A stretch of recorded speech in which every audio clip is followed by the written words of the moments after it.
ግዙፉ የጀርመን አየር መንገድ ሉፍታንዛ በነዳጅ እጥረት ምክንያት 20 ሺህ በረራዎችን ሊሰርዝ ስለመሆኑ፣ የአሜሪካው ፕሬዝዳንት ዶናልድ ትራምፕ ከኢራን ጋር የገቡትን ጦርነት ሰላም ድርድር እስኪደረግ ድረስ የተኩስ አቁም ስምምነቱን ማራዘማቸው፣ ሰላም ጤና ይስጥልኝ የተከበራችሁ የጋፋት ኒውስ ቤተሰቦቻችን እንደምን አመሻችሁ። ጋፋት ኒውስ፣ ጋፋት ዜና የተለያዩ ዓለም አቀፍ መገናኛ ብዙሃን በፊት ለፊት ገጾቻቸው ከያዟቸው አንኳር ጉዳዮች ውስጥ ቀደም ብለን የጠቀስናቸውና ሌሎች አንኳር ጉዳዮችን ወደ እናንተ የምናደርስበት ሰዓት ላይ እንገኛለን።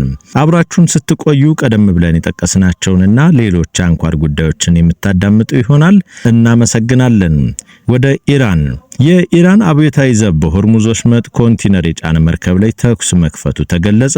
የኢራን አብዮታዊ ዘብ በሆርሙዝ ወሽመጥ ላይ ኮንቲነር የጫነ መርከብ ላይ መተኮሱን የእንግሊዝ ባህር ትራንስፖርት ንግድ ማዕከል UKMTO አስታውቋል። የኢራን ጦር ጀልባ ያለምንም ማስጠንቀቂያ ኮንቲነር የጫነ መርከብ ላይ ጥቃት ፈጽሞ ከባድ ጉዳት ማድረሱን ነው የገለጸው። ምናልባትም ይህ ክስተት በዚህ ወሽመጥ ላይ ማለፍ የተሳናቸው አውሮፓውያንና ከወዲህ ደግሞ በነዳጅና መሰል እጥረት ኑሮ እያሻቀበባቸው ያሉትም ዜጎቻቸውን ለመታደግ ሲሉ የሆርሙዝ ወሽመጥን ለመቆጣጠር የሚያደርጉትን እንቅስቃሴ ወደ ሶስተኛ ዓለም ጦርነት የሚያስገባ ኢራንም ላይ ጫና ላይ የሚያሳደሩ ክስተቶች እየሆኑ መጥተዋል ነው የተባለው።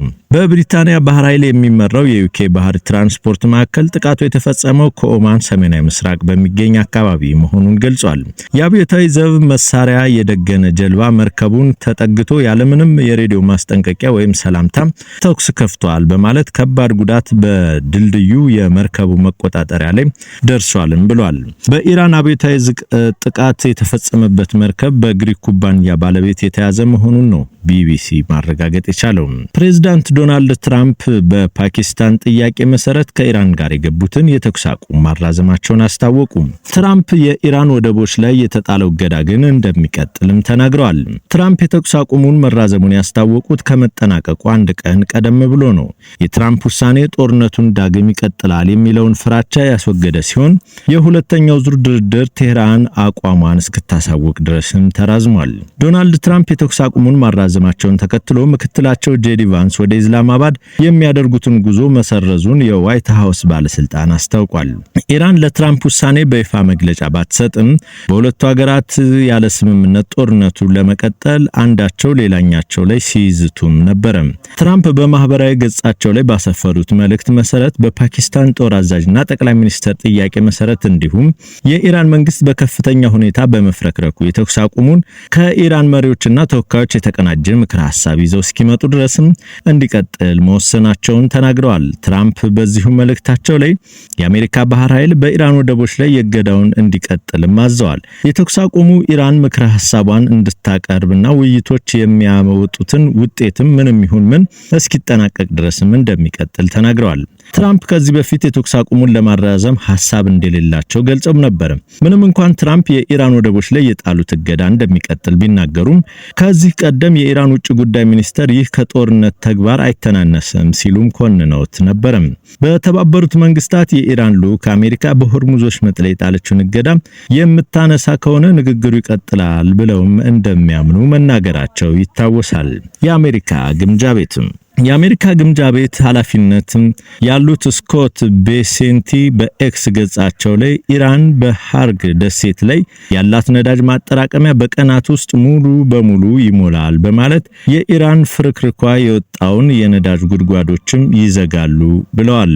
የኢራን ባህር ላይ ትራንስፖርት ንግድ በቀጥታ ኢላማ ማድረግ ያስተዳደሩ ዋነኛ የገቢ ምንጭ ይገድባል ሲሉም የግምጃ ቤቱ ኃላፊ የአሜሪካው ፕሬዝዳንት ዶናልድ ትራምፕ የአሜሪካ ማዕከላዊ ጦር ሴንትራል ኮማንድ የኢራን ወደቦችን እንቅስቃሴ መገደቡ ተገቢ እርምጃ መሆኑን የተናገሩትም የቴህራን ገንዘብ የማመንጨትና መንቀሳቀስና የመመለስ አቅሟን ስልታዊ በሆነ መልኩ ለመቀነስ በኢኮኖሚው ዘርፍ ላይ በኩል ከፍተኛ ግፊት መተግበሩንም ይቀጥላልም ብለዋል። በኢራን ንግድ ላይ የኢኮኖሚ ማነቆ በድብቅ ማለፍ የሚጥር ማንኛውም ሰው ማዕቀብ ሊጣልበት ይችላልም ሲሉም አስጠንቅቀዋል። በአሜሪካና ኢራን መካከል ለሁለት ሳምንታት ያህል የቆየ ተኩስ አቁም ከማብቃቱ በፊት ዶናልድ ትራምፕ ኢራን ወጥ የሆነ ምክረ ሐሳብ እስክታቀርብ ድረስ የተኩስ አቁሙን ማራዘማቸውን አስታውቀዋል። በተባበሩት መንግስታት የኢራን አምባሳደር የሆኑት ኢሚር ሳኢድ ቴህራን ወደቦች ላይ የተጣለው እገዳ ሊነሳ እንደሚችል ምልክቶችን ማየቷን ተናግረዋል። አክለውም ቀጣዩ ውይይት የሚካሄደው በወደቦቹ ላይ የተጣለው እገዳ ሲነሳ ብቻም እንደሆነ ተናግረዋል። ዶናልድ ትራምፕ ከሲኤንቢሲ ጋር ባደረጉት ቃለ ምልልስም ኢራን ወደ ፓኪስታን ልዑካቸውን ከመላኳ ውጭ አማራጭ የላትም ማለታቸው የሚታወስ ሲሆን አክለውም ለውጥ የማይታይ ከሆነ በቦምብ ሊደበድቡም እንደሚችሉም ተናግረው ነበር። ፕሬዝዳንት ዶናልድ ትራምፕ ሰኞ ምሽት በትሩዝ ሶሻል ማህበራዊ ሚዲያ ገጻቸው ላይ ባሰፈሩት ጽሑፍ የኢራን አመራር እንደ ቴክሳስ፣ ሉዊዚያና እና አላስካ ያሉ በነዳጅ ምርታቸው የበለጸጉ የአሜሪካ ግዛቶችም በመቶዎች የሚቆጠሩ መርከቦችን እንዲያስተናግዱ አስገድደዋል ሲሉ ተናግረዋል። የፕሬዝዳንት ዶናልድ ትራምፕ ንግግርን ባጭሩ በዚህ ጦርነት ውስጥ አሜሪካ እያተረፈች ነው፣ ነዳጆቻችንም በከፍተኛ ሁኔታ እየተሸጡ ነው ነበር ያሉትም። ስለ መርከቦቹ አይነት ግልጽ ባያደርጉም የመርከብና የንግድ ተንታኞች ለቢቢሲ ቬሪፋይ እንደተናገሩት ኢራን የሆርሙዝ ባህር ወሽመጥ መዝጋቷ ለአሜሪካ የድፍድፍ ነዳጅ ያለው ፍላጎት እንዲጨምርም አድርጎታል። የባህር ወሽመጥ የባህረ ሰላጤው ነዳጅ የሚያጓጉዝበት ቁልፍ መስመር ቢሆንም የካቲት 21 2018 ዓ.ም በአሜሪካና እስራኤል ቴሄራን ላይ ጦርነት በመክፈታቸው የመርከብ እንቅስቃሴ በከፍተኛ ሁኔታ ተስተጓጉሏል። አስመጪዎች ከመካከለኛው ምስራቅ በባህር ወሽመጡ በኩል ድፍድፍ ነዳጅ ማግኘት ባለመቻላቸው አማራጭ አቅራቢዎችን ለመፈለግም ተገደዋል።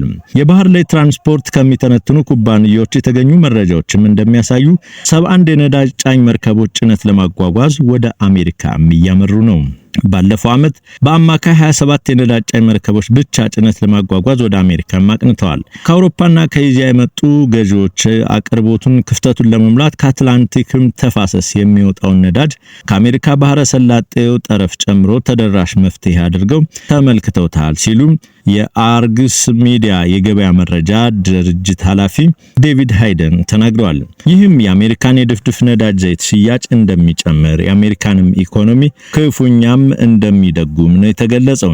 የባህር ትራንስፖርት ምርምር አማካሪ ሆነው ድሪር እንደሚሉት ደግሞ በሚያዝያ 10 መጨረሻ ሳምንት የአሜሪካ መርከብ ጭነት በቀን 5.2 ሚሊዮን በርሜል ደርሷል። ይህም በ7 ወራት ውስጥ ከፍተኛው ነው ያለው የመንግስታቱ ድርጅት ዋና ጸሐፊ አንቶኒ ጉተሬስ ፕሬዝዳንት ዶናልድ ትራምፕ የተኩስ አቁሙን ለማራዘም ያሳለፉት ውሳኔ ማድነቃቸውን ቃል አቀባያቸው ተናግረዋል። ቃል አቀባያቸው ስቴፋኒ ጁሪክም ግጭትን ለማስወገድ እንዲሁም ለዲፕሎማሲያዊ ወሳኝ ስፍራ መፍጠርንና በኢራንና በዩናይትድ ስቴትስ መካከል መተማመን ለመገንባት ይህ አንዱ እርምጃ ነው ብለዋል።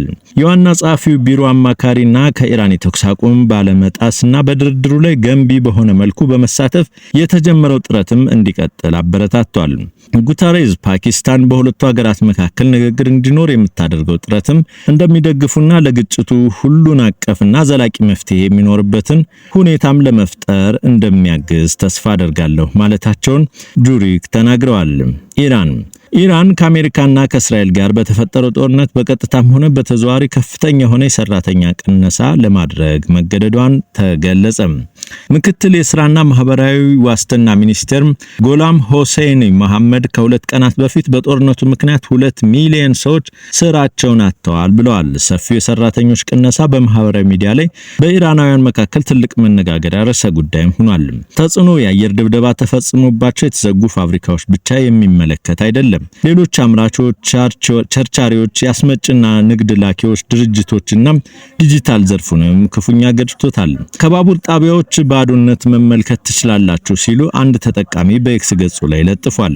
ሌላው ግለሰብ በበኩሉ በቢሮአቸው አቅራቢያ ካሉት የመኪና ማቆሚያ ቦታዎች ባዶነትን ማየት ትችላላችሁ ሲሉ የተፈጠረውን የሥራ አጥነት ስፋትም ለመግለጽ ሞክረዋል። ከዋና አውራ ጎዳና ባዶነት መረዳት ትችላላችሁ፣ 1 ሰዓት ተኩል የሚፈጅብኝ በግማሽ ሰዓት ብቻ ነው የደረስኩት ሲል ሌላ አስተያየት ሰጪ መናገሩ በኢራን ያለውን የኑሮ ውድነት የሥራ አጥነትም ያው ምስክር ሆኗል። ጦርነቱ በሸማቾች ወጪ ላይም አሉታዊ ተጽዕኖ አሳድሯል። ብዙ ሰዎች አስፈላጊ ነገሮችን መሸመት ተስኗቸዋል። እንደ ቱሪዝም፣ ምግብ ቤቶችና የሸቀጣሸቀጥ መደብሮች ውጭ ባሉ ሌሎች የቸርቻሮ ነጋዴዎች ላይም ጫና ፈጥሯል። የኢራን ባለስልጣናት ጦርነቱ ከጀመርንበት ጊዜ አንስቶ ኢንተርኔት ላይ የጣሉበት ገደብ በሀገሪቱ አንጻራዊነት እያደገ ባለው የቴክኖሎጂና የዲጂታል ዘርፎች ላይም ተጽዕኖ አሳድሯል። ባለስልጣናት ኢንተርኔት ለመዝጋት የወሰኑት ከደህንነት ጋር በተያያዘም ነው። ይህም ክትትልን፣ ስለላን፣ የሳይበር ጥቃቶችን ለመከላከል ያለመ መሆኑን ጠቁመዋል። የኢራን የኢንፎርሜሽንና ኮሚኒኬሽን ቴክኖሎጂ ሚኒስተር ሳታር ሃሺም በጥር ወር እንደተናገሩት የኢንተርኔት መቆራረጥ በየቀኑ ኢኮኖሚውን ቢያንስ 35 ሚሊዮን የአሜሪካን ዶላርም ያሳጣል ነው ያሉትም። በዚህ አሃዝ መሰረት ጦርነቱ ከተጀመረበት ጊዜ ጀምሮ ለ52 ቀናት ኢንተርኔት መዘጋት የኢራንን ኢኮኖሚ ከ1.8 ቢሊዮን የአሜሪካን ዶላር በላይ አሳጥቶታል። ሊባኖስ የሊባኖሱ ፕሬዝዳንት ጆሴፍ ኦውን አገራቸው ከእስራኤል ጋር የጀመረችውን የ10 ቀን የተኩስ አቁም ስምምነት የጊዜ ገደብ ለማራዘም ንግግር እየተደረገ መሆኑን ገለጹ።